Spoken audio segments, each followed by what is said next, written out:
وَضْرِبُوهُمْ عَلَيْهَا، اس پر مارو اسے، اور جب نمازی بن جائے فَرِّقُوا بَيْنَهُمْ فِي الْمَضَاجِعِ، ان کی خوابگاہیں الگ کر دے، ان کا بستر الگ کر دے۔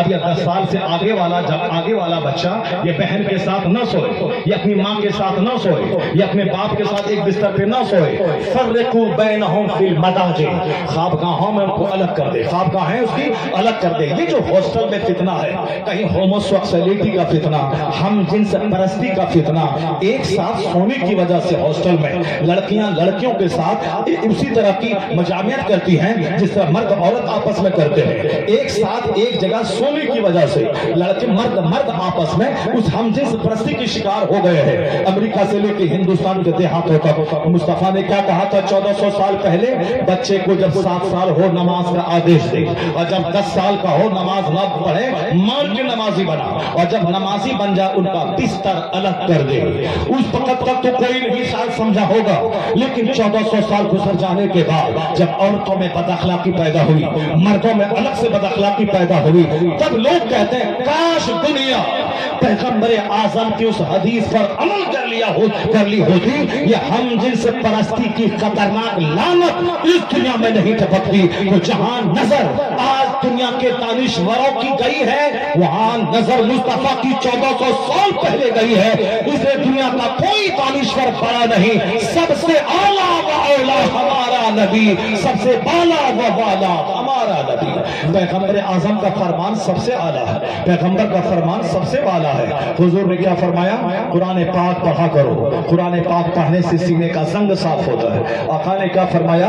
قرآن پاک تلاوت کرو، دنیا کی محبت گھٹے گی۔ ہم نے بچوں سے کیا کہا؟ فزکس پڑھو، کیمسٹری پڑھو، بایولوجی پڑھو، میتھ پڑھو، سائنس پڑھو، جنرل سائنس پڑھو، جنرل نالج پڑھو، کمپیوٹر سائنس پڑھو تاکہ نوکری ملے گی۔ تو ہمارے بچے کمپیوٹر سائنس پڑھ رہے ہیں، جی ایس پڑھ رہے ہیں، فزکس کیمسٹری پڑھ رہے ہیں، وہ قرآن کیوں پڑھیں گے؟ ہم نے اگر بچوں کی گھٹی میں پلایا ہوتا فزکس پڑھنا ہے تاکہ 2 روپے کماؤ، کیمسٹری پڑھنا ہے تاکہ 2 روپے کماؤ، میتھ پڑھنا ہے تاکہ 2 روپے کماؤ، جی کے جی ایس پڑھنا ہے تاکہ 2 روپے کماؤ۔ تمہیں دنیا اور آخرت دونوں کام کرنا ہے۔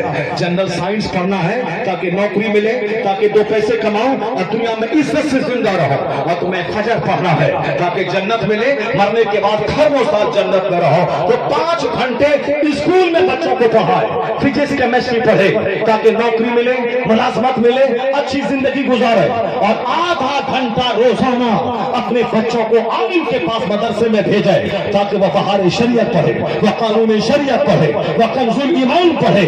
وہ کنز ایمان پڑھے گا تو اسے خربوں سال کی جنت کا راستہ ملے گا، اور فزکس کیمسٹری پڑھے گا 5 گھنٹے، وہ دنیا کی ملازمت کا راستہ ملے گا۔ تاکہ میرا بچہ سائنس پڑھے تو دنیا میں بھی خوشحال رہے، اور قرآن اور بہار شریعت پڑھے، نمازی بنے، تاکہ مرنے کے بعد مصطفیٰ کی جنت میں جگہ مل جائے۔ اس لیے دنیا میں خوشحالی کے لیے جنت سائنس ضروری ہے، اور آخرت میں جنت کے لیے یہ نعمت ضروری ہے۔ تو روزانہ اپنے بچوں کو اسکول بھیجیں، بعد میں پہلے آدھا گھنٹہ کے لیے مدرسہ بھیجیں، تاکہ پہلی نظر چور پہ نہ پڑے، پہلی نظر زانی پہ نہ پڑے، پہلی نظر ڈکیت پہ نہ پڑے، پہلی نظر حرام خور کفار پہ نہ پڑے، پہلی نظر عالم دین کے چہرے پہ پڑے۔ جب صبح اٹھ کے مکتب جائے پہلی نظر عالم پہ پڑے، پہلی نظر فزکس پہ نہیں، پہلی نظر قرآن پہ پڑے، پہلی نظر حدیث پہ پڑے۔ تو اپنے بچوں کو آدھا گھنٹہ مکتب بھیجے، گاؤں گھر میں مکتب کو مضبوط کرے، گاؤں کی کوئی بیٹیاں بغیر پڑھی ہوئی نہ رہے، گاؤں کا کوئی بیٹا بغیر پڑھا ہوا نہ رہے۔ اگر اسکول میں پڑھانے کا شوق ہے وہاں جائے 9 کے بعد، 9 سے پہلے مدرسے میں آدھا گھنٹہ کا ٹائم دے، تاکہ ان کو کھانے کا، پینے کا، رہنے سہنے کا، دنیا میں جینے کا، ماں باپ کے ساتھ سلوک کرنے کا، اپنی بیوی کے ساتھ حسن سلوک کرنے کا، یہ سارا میتھڈ مصطفیٰ کی حدیث سن کر مل جائے۔ آج میرے بچوں کو نہ انگریزی ہی آتی ہے، نہ میرے بچوں کو سائنس ہی آتی ہے، نہ میرے بچوں کو قرآن ہی پڑھنا آتا ہے۔ یہ ماں باپ کی غفلت اور سستی کا نتیجہ ہے۔ ہمارے بچے کہیں کے نہیں رہے، نہ جنتی کام ہے کہ مرنے کے بعد چین ملے، نہ دنیا ہی میں قاعدے سے پڑھا کہ دنیا میں اچھی ہائی کلاس کی ملازمت ملے، یا بینک میں جائے، یا IAS آفیسر بنے، IPS بنے، بلاک ڈیولپمنٹ آفیسر بنے، سب ڈسٹرکٹ مجسٹریٹ بنے، پروفیسر بنے، لائر بنے،